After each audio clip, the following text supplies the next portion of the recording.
Welcome to my TV. ఈనాటి వార్తల్లోని ముఖ్యాంశాలు.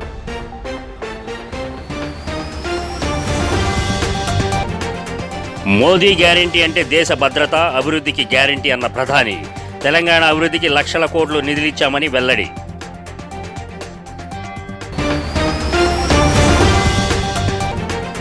నగరి నియోజకవర్గంలో సీఎం జగన్ ఎన్నికల ప్రచారం. ఈ ఎన్నికలు కురుక్షేత్ర మహాసంగ్రామం అని వెల్లడి. 175కు 175 అసెంబ్లీ స్థానాలు, 25కి 25 ఎంపీ స్థానాలు గెలవాల్సిందేనని పిలుపు.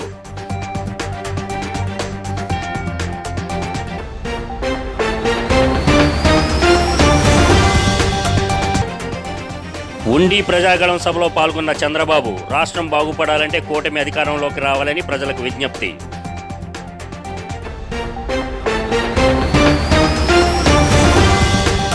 వివరాల్లోకి వెళ్తే, మోదీ గ్యారంటీ అంటే దేశ భద్రత, సామాజిక భద్రతకు, అభివృద్ధికి గ్యారంటీ అని ప్రధాని నరేంద్ర మోదీ పేర్కొన్నారు.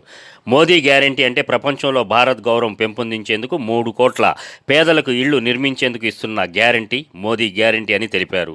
మహబూబ్ నగర్ జిల్లాలోని మహబూబ్ నగర్లో ఆయన ఎన్నికల ప్రచార సభలో పాల్గొని మాట్లాడారు. తన 10 ఏళ్ల పాలనలో దేశం ఎంతో అభివృద్ధి చెందిందని, దేశంతో పాటు తెలంగాణ కూడా అభివృద్ధి చెందాలని కొన్ని లక్షల కోట్ల రూపాయలను నిధులుగా ఇచ్చామని ప్రధాని తెలిపారు.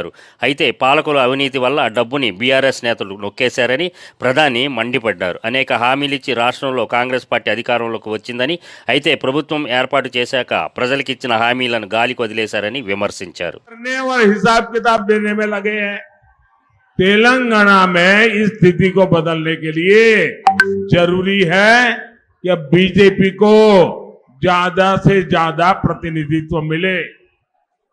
మిత్రులారా, మహబూబ్ నగర్ ప్రాంతంలో ఇక్కడి ప్రజలకు బీఆర్ఎస్ కాంగ్రెస్ నాయకులు తమ స్వార్థంతో ఇక్కడి ప్రజలను ఉపయోగించుకున్నారు, వాడుకున్నారు.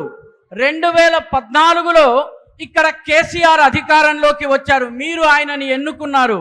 కానీ తెలంగాణ ఏర్పడ్డ తరువాత ఆయన మిమ్మల్ని మర్చిపోయారు. కొత్త ముఖ్యమంత్రి కూడా ఇదే క్షేత్రం నుంచి ఎన్నికయ్యారు. కానీ ఆయన కూడా ప్రస్తుతం ఢిల్లీలోని హైకమాండ్ ముందు వాళ్ళని ఖుషామతీ చేసేందుకు ప్రయత్నిస్తున్నారు, వాళ్ళకి లెక్కాపత్రాలు చెప్పేటటువంటి ప్రయత్నం చేస్తున్నారు. తెలంగాణలోని ఈ పరిస్థితిని మార్చాలన్నట్లయితే బీజేపీ యొక్క ఎంపీలను అత్యధిక సంఖ్యలో ఎన్నుకుని ఢిల్లీకి పంపించవలసి ఉంటుంది. ఏపీ సీఎం జగన్ తిరుపతి జిల్లా నగరి నియోజకవర్గం పుత్తూరులో వైసీపీ ఎన్నికల ప్రచార సభకు హాజరయ్యారు. ఎండ మండిపోతున్న ప్రజలు భారీగా తరలిరావడం ఉత్సాహం కలిగిస్తుందని 2 చేతులు జోడించి ప్రతి ఒక్కరికి నమస్కరిస్తున్నానని పేర్కొన్నారు.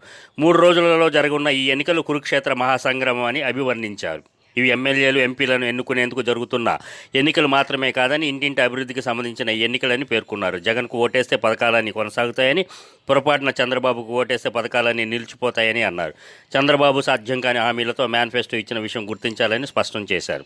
130 సార్లు బటన్ నొక్కి వివిధ పథకాల ద్వారా ఏకంగా 2.70 లక్షల కోట్ల అక్కచెల్లెమ్మల కుటుంబాల ఖాతాలలోకి, చేతుల్లోకి నేరుగా వెళ్ళిపోతున్నాయని చెప్పారు. గతంలో ఎప్పుడైనా ఇలా జరిగిందా అని సీఎం జగన్ ప్రశ్నించారు.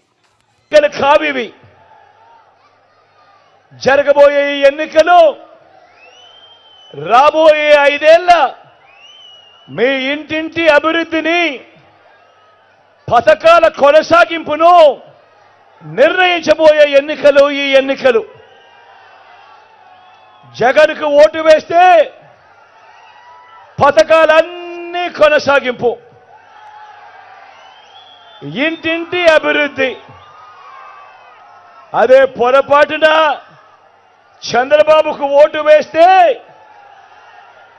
పథకాలన్నింటి ముగింపు, మళ్ళీ మోసమే. ఇది చంద్రబాబు చెప్పిన సత్యం. సాధ్యం కాని హామీలతో ఆయన ఇచ్చిన మేనిఫెస్టోకు ఇది అర్థం. అందరూ కూడా ఈ విషయాలను ఉన్న పొరపాటున చంద్రబాబును నమ్మటము అనంటే కొండ చిలువ నోట్లో తలబెట్టడమే అన్నది. జ్ఞాపకం పెట్టుకోమని కోరుతా ఉన్నా. ఇవాళ మీ అందరితో కూడా ఈ విషయాలు చెబుతూ మీ అందరినీ కూడా ఆలోచన చేయమని కోరుతా ఉన్నా. మీ అందరినీ కూడా ఈరోజు నేను చెప్తా ఉన్న ఈ మాటలు, ఈరోజు నేను చెప్తా ఉన్న ఈ పనులు, ఈరోజు చెప్తా ఉన్న ఈ మార్పులు, ఇవన్నీ మనం గతంలో ఎప్పుడైనా చూశామా, మనకెప్పుడైనా గతంలో జరిగాయా అన్నది ప్రతి ఒక్కరిని కూడా ఆలోచన చేయమని అడుగుతా ఉన్నా. దేవుడి దయతో మీ అందరి చల్లని దీవెన. ఏపీలో ఎన్నికల ప్రచారానికి మరికొన్ని గంటలే మిగిలి ఉండడంతో ప్రధాన పార్టీ నేతలు జోరుగా ప్రచార కార్యక్రమాల్లో పాల్గొంటున్నారు. ఈ నేపథ్యంలో టీడీపీ అధినేత చంద్రబాబు ఉండి ప్రజాగళం సభలో పాల్గొన్నారు. ఈ సందర్భంగా చంద్రబాబు మాట్లాడుతూ ఉండి సిట్టింగ్ ఎమ్మెల్యే రామరాజు సేవలు పార్టీకి అవసరమని అన్నారు. ఆయన సేవలు పార్టీ ఏ విధంగా ఉపయోగించుకుంటుందో మీరు చూస్తారన్నారు. రాష్ట్రాన్ని పరిపాలించేది ఒక సైకో, అహంకారి, దోపిడీదారు అని తెలిపారు. ప్రశ్నించినందుకు ఎంపీ రఘురామకృష్ణరాజును ప్రభుత్వం ఎన్ని ఇబ్బందులు పెట్టిందో మీకు తెలుసని చంద్రబాబు పేర్కొన్నారు. రఘురామకు న్యాయం చేయడం కోసమే సిట్టింగ్ ఎమ్మెల్యే రామరాజును కాదని ఆయనకి ఎమ్మెల్యే టికెట్ ఇచ్చామన్నారు. ఆర్ఆర్ఆర్ను భారీ మెజారిటీతో గెలిపించాలని టీడీపీ అధినేత పిలుపునిచ్చారు. ఎస్సీ డోర్ డెలివరీ చేశారు, చంపేసి అవునా కాదా?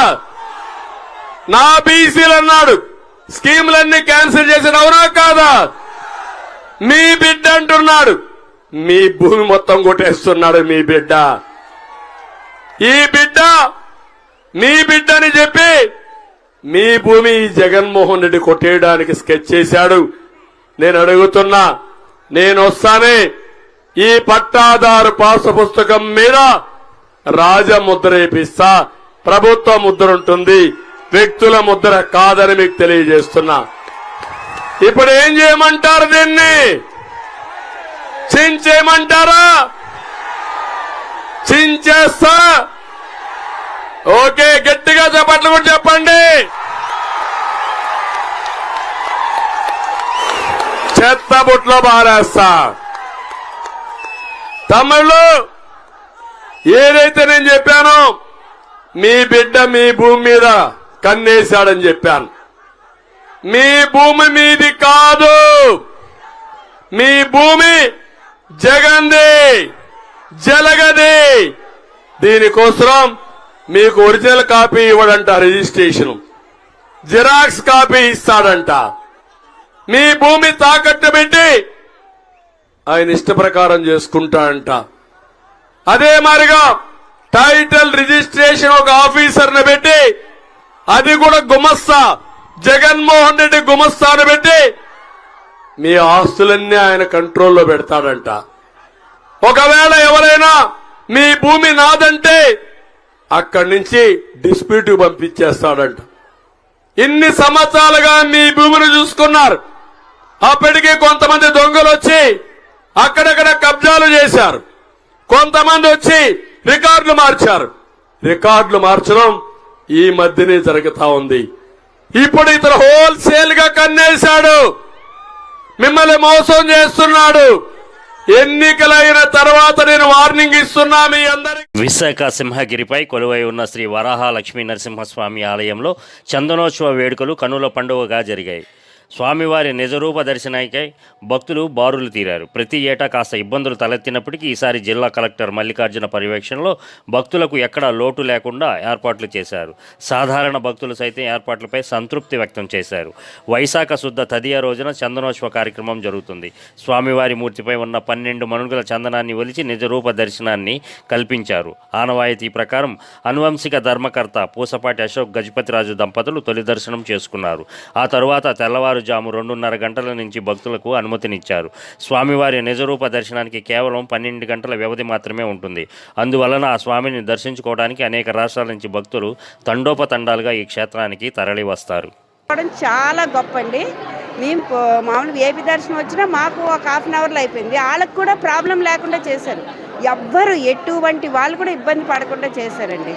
విఐపీలు నన్ను ఆపేయడం వాళ్ళు గట్రా ఏమీ లేకుండా మామూలు వాళ్ళు ఏ ఇబ్బందులు లేవు. బాగా చక్కగా దర్శనం అయింది. జై శ్రీమన్. బాగున్నాయి స్వామి, సౌకర్యం బాగుంది. మాకు మేము సంవత్సరం ప్రతి సంవత్సరం వస్తుంటాము, బాగానే జరుగుతుంది. కానీ ఈసారి లైన్స్ కూడా బాగా క్యూలో లైన్స్ ఎక్కువైనా సరే బాగా నీట్గా జరిగింది. మంచినీరు సరిపోయి కూడా బాగా జరిగింది, చేశారు. అరేంజ్మెంట్స్ క్యూ లైన్ బాగా బాగుంది. తర్వాత ఎక్కడ పడితే అక్కడ మనకి మంచి ఉచిత నీటి సరఫరా బాగా ఇచ్చారు. అలాగే సామాన్య ప్రజలు అంటే మనకి 300 ఫ్రీ టికెట్ కానీ 300 అలాగే 1000-1500 కూడా సజావుగా సాఫీగా మీరందరూ గమనించారు. బయట మొత్తం అన్ని స్కానర్లు ఒక్క నిమిషం 10 చోట్ల స్కానర్లు పెట్టాం. ప్రతి చోట కూడా టికెట్ చూసరావడం జరిగింది. ప్రతి టికెట్ కూడా హోలోగ్రామ్ పెట్టడం వల్ల ఎటువంటి రీసైక్లింగ్ లేకుండా ఈసారి మొత్తం కూడా ఏర్పాట్లు చేయడం జరిగింది. ప్రస్తుతానికి చాలా సజావుగా జరుగుతుంది. బస్సులు కూడా స్టార్ట్ అయినాయి. అలాగే అన్ని వెహికల్స్ కూడా ఫిట్నెస్ తీసుకున్నాం. నిన్న ఈ మధ్యాహ్నం మేము డ్రై రన్ చేసాము. 100% వెహికల్ ఫిట్నెస్ వచ్చింది.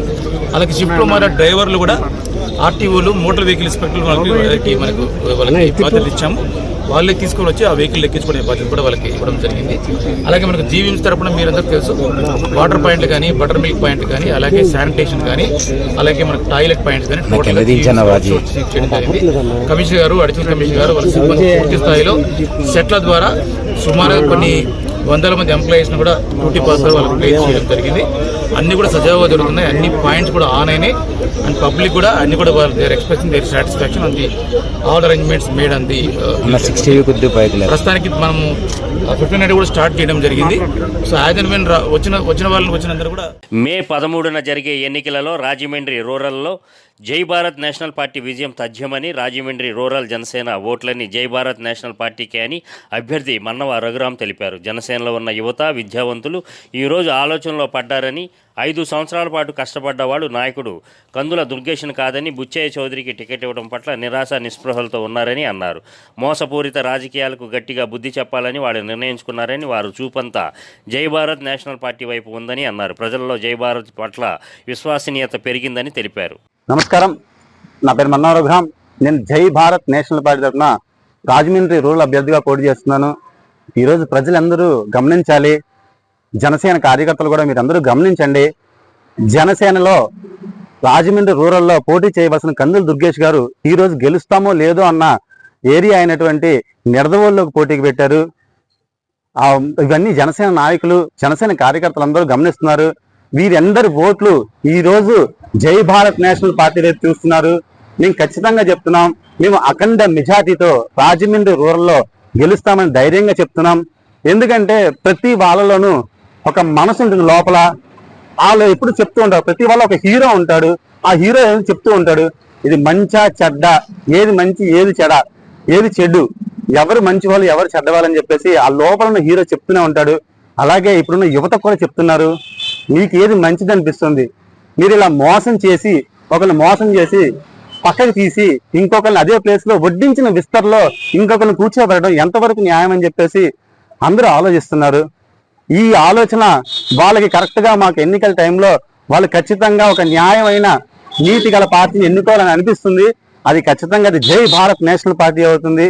మేము అఖండ మెజారిటీతో గెలుస్తామని చెప్పేసి మేము ధైర్యంగా చెప్పగలుగుతున్నాం. ఇది ఇంతే కాకుండా వైసీపీ మీద తీవ్ర వ్యతిరేకత ఉంది. ఆ తీవ్ర వ్యతిరేకత వాళ్ళకి ఏంటంటే ఎవరి వైపు ఓటు వేయాలి, నోటాకు ఓటేస్తే దానివల్ల ఉపయోగం లేదు.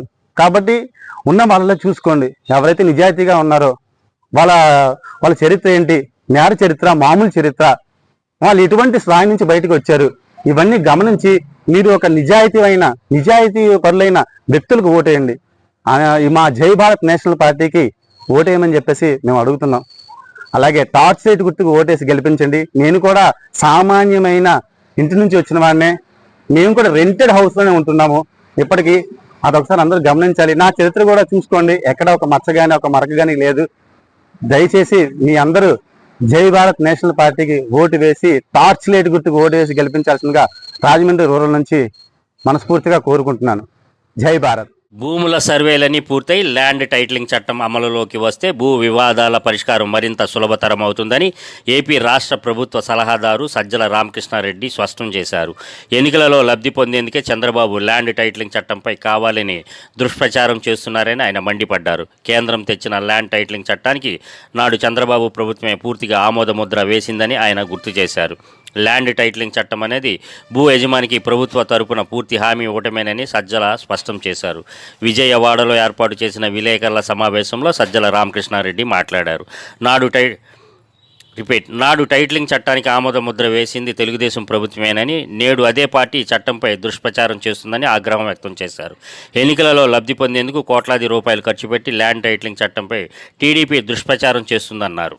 చేయాల్సి వస్తుంది. ఇది ఇంత సేఫ్టీ ఇది ఉంది. ఇది జగన్మోహన్ రెడ్డి గారు ఫీల్ కావడం కాదు, అపోజిషన్గా ఉన్న తెలుగుదేశం పార్టీ పూర్తి దానికి ఆమోద ముద్ర వేసి ఆ రోజు మాట్లాడింది ఇప్పుడు చూపించాం. మరి దానికి ఆ రోజు ఈ బిల్లును సపోర్ట్ చేసి యాక్ట్ తీసుకురావడం చేసిన ఈ తెలుగుదేశం పార్టీ, ఈ చంద్రబాబు నాయుడే ప్రతిపక్ష నాయకుడు, ఆ పార్టీ నాయకుడు, శాసనసభలో ఆ రోజు లేడు కానీ తనే దాని నాయకుడు. ఈరోజు ఇది ఎట్లిస్తాడు? ఈ దిగజారుడుతనం దేనికి? ఇంత అబద్ధాలు ఎందుకు ప్రచారం చేస్తున్నాడు? మరి ఒకవేళ నిజంగా తన ల్యాండ్ టైటిలింగ్ యాక్ట్ అనేది అది డేంజరస్ ఇది అనుకుంటే 2019 ఆ బిల్లు పెట్టినప్పుడు ఎందుకు సపోర్ట్ చేశారు? పోనీ ఆ తర్వాత తన జ్ఞానోదయం అయితే దాని మీద ఇమ్మీడియట్ సెంటర్కి పోయింది, 10-14 డిపార్ట్మెంట్లలో తిరిగింది, డిఫరెంట్ మినిస్ట్రీస్కి వెళ్ళింది, అక్కడి నుంచి సవరణలు వచ్చాయి, సూచనలు వచ్చాయి, వాటిని దీంట్లో ఇంపార్ట్ చేసి తయారు చేసిన యాక్ట్ ఫైనల్గా ప్రెసిడెన్షియల్ అసెంట్కి పోయింది. ప్రెసిడెన్షియల్ అసెంట్ వచ్చింది. ఇప్పుడు అది ఓన్లీ గెజిట్ పాస్ అయింది. దాని తర్వాత ఫర్దర్ ఇంప్లిమెంటేషన్లో లేదు, దానికి ప్రొసీజరల్ ఇవి తయారు కాలేదు, గైడ్ లైన్స్ తయారు కాలేదు, బేర్ యాక్ట్ మాత్రం గెజిట్లో వచ్చింది అంతే. దీనివల్ల దీని తర్వాత తయారు దాంట్లో ఇంప్లిమెంటేషన్కి సంబంధించి ఇంకా చాలా జరగాలి. అసలు దానికి ముందు అవసరమైన సమగ్ర సర్వే పూర్తి కావాలి. నిజంగా ఏ గవర్నమెంట్ అయినా దీనికి పూర్తిగా చిత్తశుద్ధి లేని వాళ్ళైతే ల్యాండ్ టైటిలింగ్ యాక్ట్ ఒకటి చేసేసి, ఎందుకంటే నీతి ఆయోగ్ కూడా ప్రపోజ్ చేసింది, సెంట్రల్ గవర్నమెంట్ అంటే ఇప్పుడు చంద్రబాబు నాయుడు ఎవరితో అయితే పొత్తు పెట్టుకున్నాడో ఆ బీజేపీ సపోర్ట్ చేసింది, బీజేపీ రాష్ట్రాలు ఇది చేసాయి, లేదా మిగిలిన నీతి ఆయోగ్ అక్కడి నుంచి చాలా యాక్టివ్గా దాన్ని పర్స్యూ చేస్తూ స్టేట్స్కి రాశాయి. వాళ్ళందరూ ఇప్పుడు వీళ్ళ కూటమిలో ఉన్న బీజేపీతో, నరేంద్ర మోడీతో కానీ, కూటమి ఆయనతో అమిత్ షాతో కానీ, ఇంకోరితో కానీ ల్యాండ్ టైటిలింగ్ యాక్ట్ అది చెత్తదని ఒక్క మాట చెప్పించమనండి. దానికి అడ్వర్టైజ్మెంట్ ఎందుకు? కోట్లు ఖర్చు పెట్టి ఎవడైనా ఎన్నికల దగ్గర వస్తే ఏం యాడ్స్ ఇస్తారండి? నువ్వేం చేస్తావో ఇచ్చుకుంటాడు. ఇన్ని కోట్లు ఖర్చు పెట్టి ఒక అబద్ధాన్ని నిజం చేయాలని చెప్పి. గుంటూరు జిల్లా మంగళగిరి మెయిన్ బజార్లో వస్త్ర వ్యాపారవేత్త నివాసంలో ఐటీ అధికారులు సోదాలు నిర్వహించారు. గురువారం తెల్లవారుజాము నుండి సోదాలు కొనసాగుతున్నాయి. ఈ విషయం ఆలస్యంగా వెలుగులోకి వచ్చింది. నివాసంలో వారిని బయటికి రానివ్వకుండా అధికారులు విచారిస్తున్నట్లు తెలిసింది. అనధికారికంగా కోట్ల రూపాయలు ఉన్నట్లు సమాచారంతో సోదాలు జరిపినట్లు తెలిసింది. సుమారు 10 కోట్ల వరకు నగదు, 25 కోట్ల విలువ చేసే డాక్యుమెంట్లు, ఎఫ్డీలు ఉండవచ్చని అంచనా వేశారు. భారీ మొత్తంలో ఉన్న డబ్బు రాజకీయ పార్టీకి సంబంధించిన ఎన్నికల డబ్బా లేక చిట్స్ వ్యాపారానికి సంబంధించిన డబ్బా అనే దానిపై వివరాలు సేకరిస్తున్నారు. ఎలక్షన్ కోడ్ అమల్లో ఉన్నప్పుడు ఇంత నగదు నివాసంలో ఉండటం ప్రజల్లో తీవ్ర చర్చానీయాంశంగా మారింది.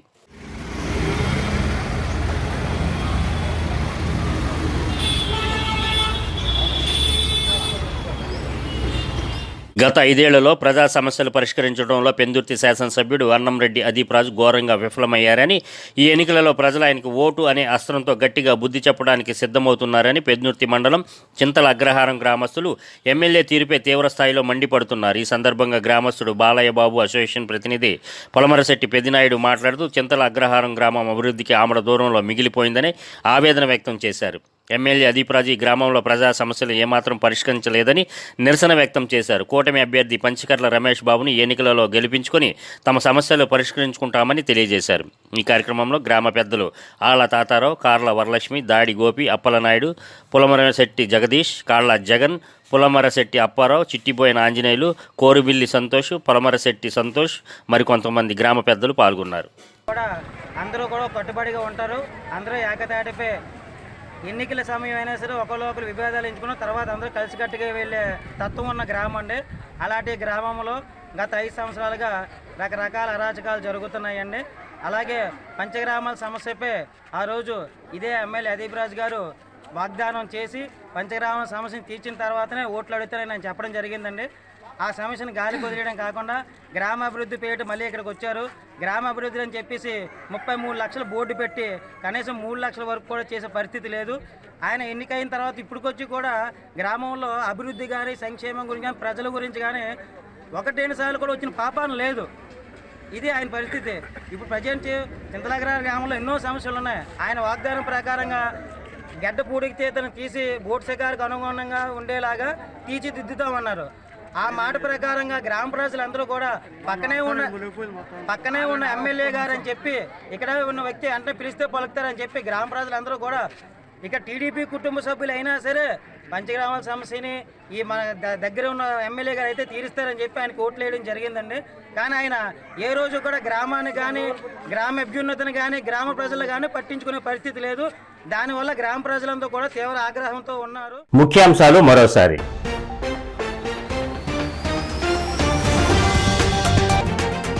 మోదీ గ్యారంటీ అంటే దేశ భద్రత అభివృద్ధికి గ్యారంటీ అన్న ప్రధాని. తెలంగాణ అభివృద్ధికి లక్షల కోట్లు నిధులిచ్చామని వెల్లడి.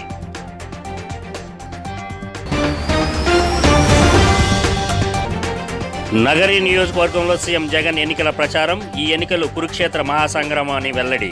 175కు 175 అసెంబ్లీ స్థానాలు, 25కి 25 ఎంపీ స్థానాలు గెలవాల్సిందేనని పిలుపు.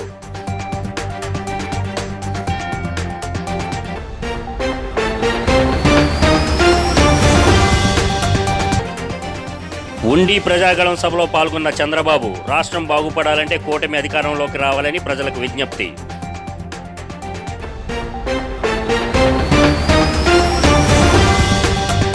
ఈ వార్తలు ఇంతటితో సమాప్తం. మరో బులెటిన్లో మరలా కలుద్దాం. అంతవరకు సెలవు. నమస్కారం.